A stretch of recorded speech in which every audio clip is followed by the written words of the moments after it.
Hello and welcome back to some more Football Manager 2021 and the start of Season 6 of the Sir Alex Ferguson Challenge with Aston Villa. Today I'm going to round you up with the transfers that we've done. I know I said we'd have a transfer special, but I really wanted to concentrate hard on the signings that I made and got engrossed in it really, and thought it would be better just to take you through them one by one at the end, because that's kind of what we do anyway.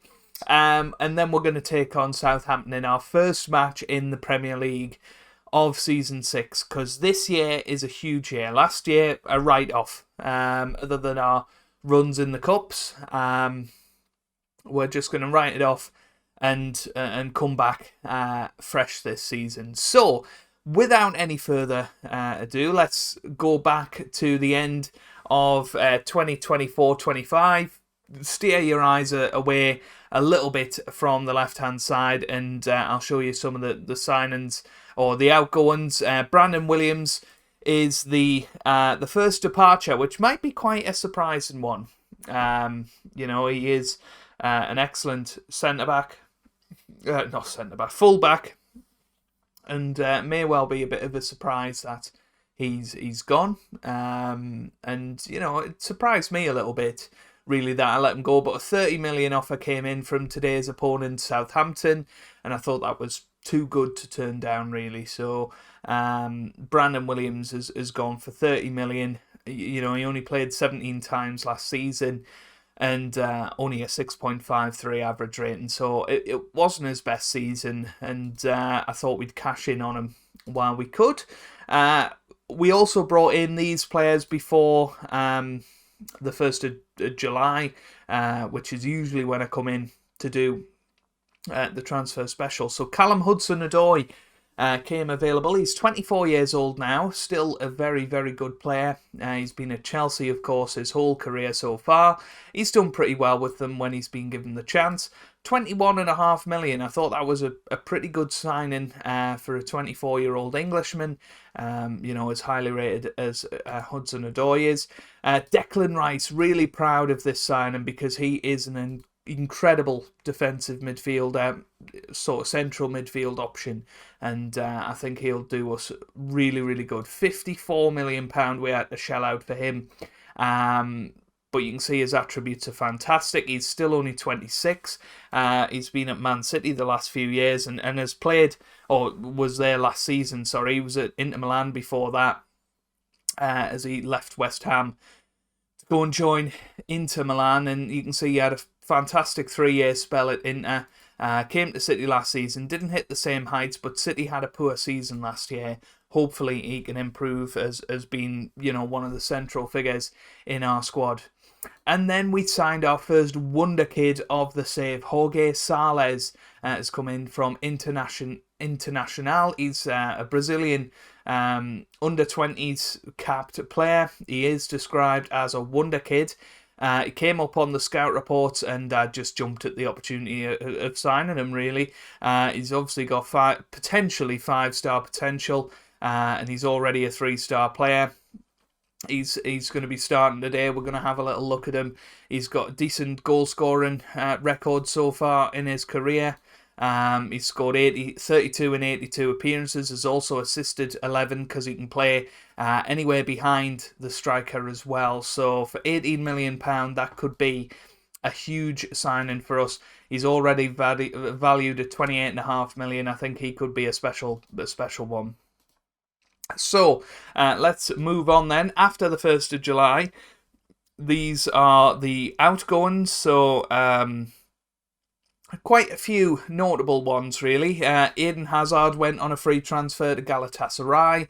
Valentin Antov went to Watford for £30 million. A bit of a one we might come to regret. He didn't really play too much last season, but was an excellent centre-back when we called upon him. But again, £30 million, I couldn't really turn down that sort of money. Harry Maguire as well has gone. He's gone for 14.75 million. Could go up to 19 million. Didn't have the best year last year. And, I really want to focus on youth players. He's 32 now. He's probably not going to be sticking around much longer. This one stung a little bit as well. Louis Barry, he's a good young player. Obviously was at Barcelona one time and then came to Aston Villa after that, but never really looked like getting into the team. I gave him a loan spell out at La Liga last year and he didn't really do that well. 6 goals in 31 isn't screaming, he's going to be scoring 30 goals in the Premier League, so I did just cash in on him in the end. He only had a year left on his contract, so 6.25 million he went for. We then got rid of Victor Nelson, again a player that I've had for a long time. We signed him in January season 1, and he was a very good player for a couple of seasons, but then the last 2 seasons he's only played 17 games for us, and quite a few of them were off the bench as well, so yeah. And then we let him out on loan to Sheffield United. He didn't have a good time there either, so £8 million. One time we could have got 30 million for him. His value was decreasing a lot. And Ruben Loftus-Cheek, 25 million. We sold him to Brighton. We did sign him for 12.75 million a couple of seasons ago. He played quite a lot that season. Didn't play too much last season, only made 7 starts, so 25 million. I think, again, that's an excellent departure for us to hopefully pay for some more. And you can see lots of loan outs this season. These are youngsters I don't think I can get into the squad this year. So Facundo Greco, he was the one that I thought about the most, thought about the hardest to maybe keep him in, because he scored 11 Premier League goals last year for Bristol City, who went down.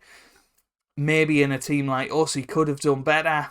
I'm going to give him one more year out on loan, and we'll see how he gets on. Balerdi, Chucky, Bogard, who is one of our youth players as well. Tommy O'Reilly, and then a couple of new signings, Oliveira and Hanan.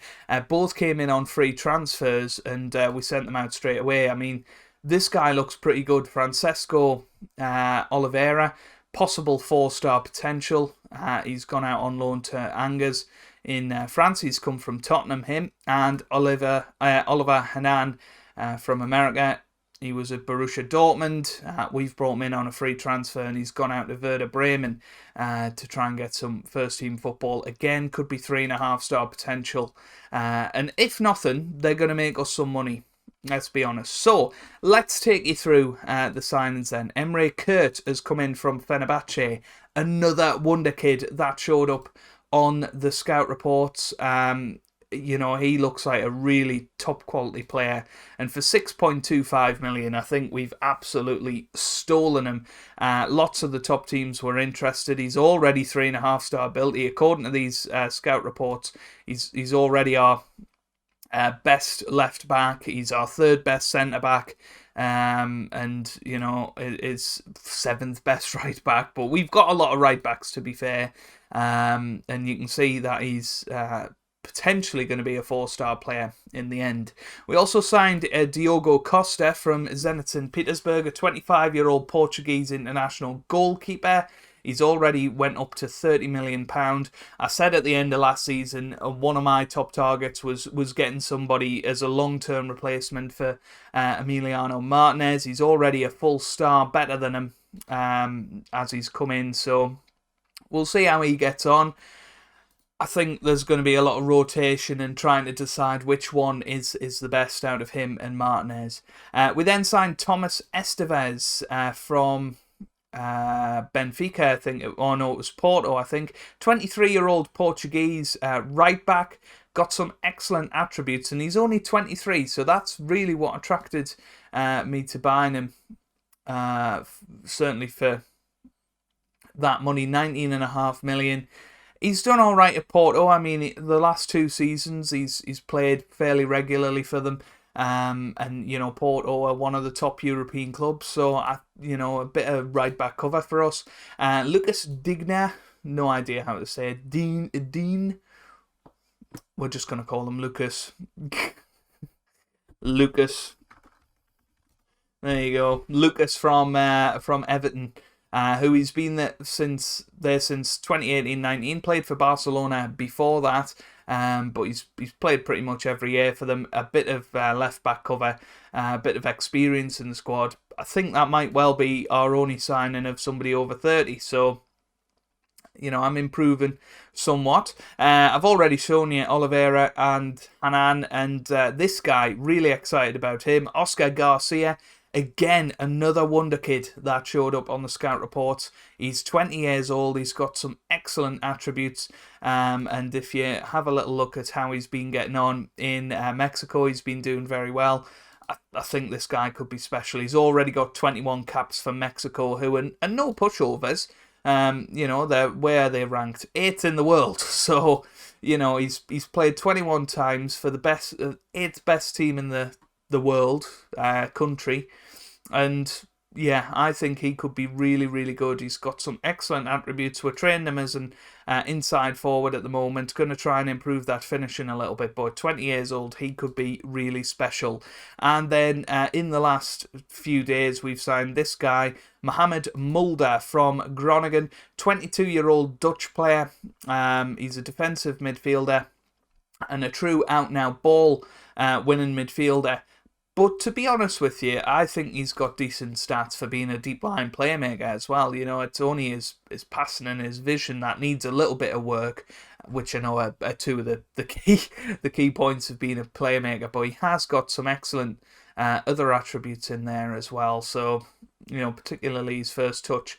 But he's just in there as another option as a ball-winning midfielder. For 18 million, I don't think we can grumble too much. He's already worth 37.5 million. So I think we've had a really excellent transfer window. No big names, so to speak, but I think we've signed some real quality and great potential quality. I've learnt my lesson from buying old heads last year, the likes of Hazard and the likes of Jordan Henderson, who didn't turn up. And this year, we've went all out, really, buying 3 wonder kids and focusing on young talent that we can nurture into a title-winning squad for next season. So this is how we're going to line up in our first match of the season against Southampton then. We've got Diogo Costa starting in goal, making his debut. We've then got Cancelo, Brindley, Christensen and Laird as our back 4. We've then got Declan Rice as our deep line playmaker, with Ndombele as our box-to-box and James Maddison as our Mazzala. We've then got Neymar on the left-hand side, Garcia on the right-hand side, and Sales starting up top. And hopefully we can put in a good performance. I am nervous, but if you look at pre-season, we've won every game. We've only conceded 1 goal, and they're not too bad opposition, really. Besiktas and Fenerbahce in there, and Vitoria, who we played in the Europa Conference League a couple of years ago. So, some decent sides there, and hopefully it'll mean that we can perform on the day against Southampton, who we did beat twice away from home last season. So hopefully it'll be a game that we can win. So pump the fists, come on lads, show me what you can do. First match of the season. It's always a nervy one because we lost our first match last season, and I think it was away to Tottenham or something, and that was very difficult to recover from. And here's Declan Rice, now Christensen on the ball, Maddison to Neymar pushing forward. Neymar usually has a good start of the season. That wasn't the best cross though, and he is now 33, so he is getting on a bit. He is still very, very good, but he might start declining this season. We'll have to keep an eye on him. Here's Diallo now to Schürrle on the ball, gets it in. Oh, and Ndombele gets it away. But nervy moments at the start there. But I think ultimately we have to see this season as a transition year. And, if we finish top half, then that's a good season to try and push on and win the title next season. We need to win the title next year to continue the challenge. Either way, I'll probably continue the save, but the Sir Alex Ferguson's challenge states that you have to win a title within your first 7 seasons. Oh, and Danny Ings has scored for Southampton 36 minutes in. And that is not part of the script. You can see it was a good ball across. Who was this? Brindley. One of our young players that I've given a lot of game time to in the second half of last season. And he started as our first choice centre-back along with Christensen. And he's gone and done that. But here's Shears. We don't want to let them get 2-0 here. Oh, it is 2-0 though, and Rafinha has scored, and it's 2-0 Southampton. Well, let's not panic just yet, but that was very, very poor defending again. And who was this? Ndombele. He was very reliable last season. Oh, not 3-0. And Brandon Williams as well. That would just be cruel. Christensen with the tackle. Here's Williams, now Ward-Prowse. Shears. Come on, get a tackle in. Rafinha, Christensen away. Now he has Salles, the wonder kid. What can he do? He produces great football there, but is tackled pretty well by the Southampton player. And now he has Zagrova. What a run this is. Zagrova makes it 3. And Southampton are 3-0 up at half-time.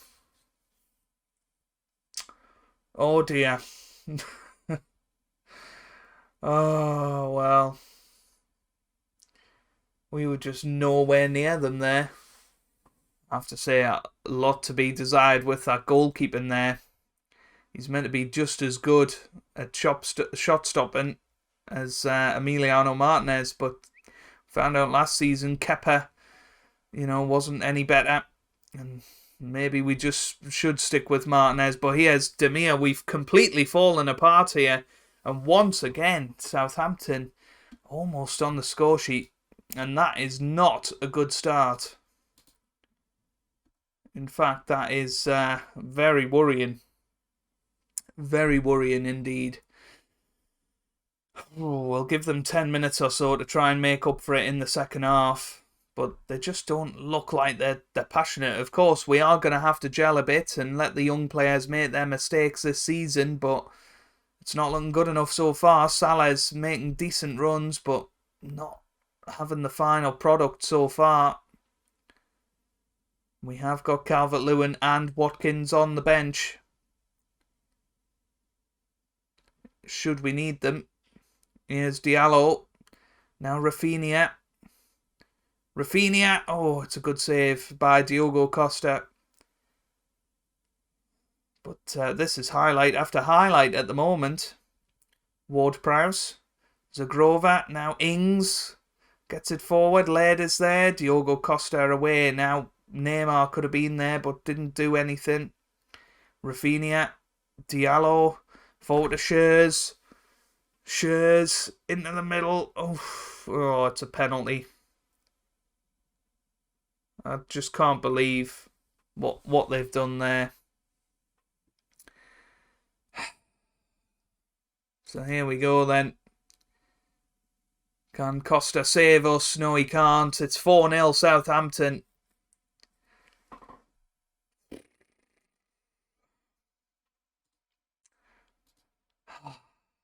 Those disappointing when none of your signings turn up. Right then. Jota on for Garcia. Callum Hudson-Odoi on for Neymar. And I guess Ollie Watkins on for Jorge Salles. And we'll see. And we'll see if Ollie Watkins can reproduce his form from last 2 seasons ago and score 4 to get us back into this. Ward-Prowse forward. This could be awful. Oh, wow. Apparently Costa can save. It's damage limitation now. Going to go attacking. See if we can get a goal today. This is not the start we wanted.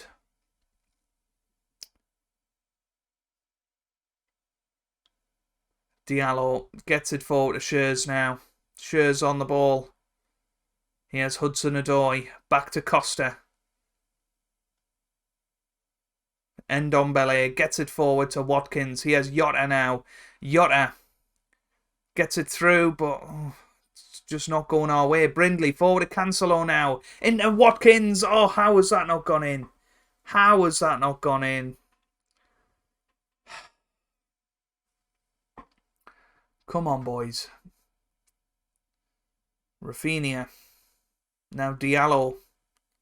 Hudson-Odoi gets it back to Watkins now. Watkins bombing forward. Watkins keeps going. Gets it into Hudson-Odoi, and it's a great save. Jota, now Ndombele off the post. Oh, it could have been 4-2 very easily. Starting to look a little bit better, but 4-0 down is not the time to start doing that. 3 added minutes. The ref's going to put us out of our misery, and that is a very disappointing start of the season. And I think that puts us under instant pressure to get results. That was terrible. Oh, I tell you what, I don't want to end this episode on a downer, so we're going to go ahead and we're going to play Leeds as well here. Well, a couple of changes for the Leeds game then. We've brought in Emre Kurt at centre-back instead of Brindley, who's picked up a knock. Diogo Jota has come in as well, and Dominic Calvert-Lewin up top for Sales, who's picked up a little knock as well. Glatzel is on the bench today. He's been injured for a little while, so it might be nice to give him a run out towards the end. But I'm really hoping that we can perform a lot better today against Leeds, because we're at home now. This is definitely a match that we are very much expected to win. I think we were favourites for the Southampton match, but on the day they could beat us, and I feel like today this is where we start bringing things together a lot more. A lot more of these players were here last season, so it should be much more of a transitional game today, and much more familiar setup. Fingers crossed, but you never know with these things, do you? But hopefully we can pick up the 3 points and end today at least on a little bit of a high, after such a shock in the first match. But Ravella gets it forward. Here's Shalov, Emre. Here's Ndombele to Cancelo. Now to Diogo Jota. Cancelo again. Jota. Back to Rice. Sitting deep, and that's a very poor pass. And Nelson's on the counter-attack here for Leeds. Oh, I don't like this. Oh. It's 1-0. And Fedor Shalov has scored for Leeds. And Reece Nelson with a great run as well. And it was all caused by Declan Rice, our £54 million signing, who is meant to be able to be a midfield orchestrator. But that wasn't much of orchestrating, was it? And we're 1-0 down at half-time. I'm not angry, I'm just disappointed. I think that's fair enough. We haven't created any good chances, and conceded a pretty sloppy goal, to be honest with you. Half an hour to go. What do? I bring Paul Glatzel on, I guess. See what he can produce. Neymar's going to come off for Hudson-Odoi. And we'll leave it like that for now, but again, just not playing well. Come on, demand more. This is pathetic. Yeah, I guess Jota's going to come off. We'll stick Oscar Garcia on, our new exciting talent who hasn't produced much excitement yet.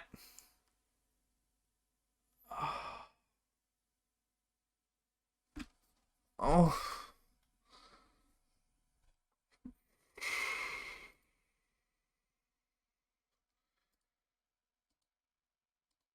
I'm just baffled. Absolutely baffled. What a start to the season. Oh, we're in trouble, aren't we? Right then. Well, when do we come back? I'll tell you what, we'll give me a bit of a chance to turn it round a little bit, and we'll come back for the Man City and Everton matches at home at the start of October. So if you have enjoyed that, hit the thumbs up button down below. Let me know what you think about the signings down below in the comments. I know it's not looking good at the moment, but overall I am pretty positive about it, and you know, we've got to accept this season is going to be huge ups and downs with lots of changes, and we've just got to hope that we can finish top half and then have that team moulded for next season. Subscribe for daily FM videos from Monday to Friday, and I hope you guys are having a wonderful day. Thanks for watching, and goodbye.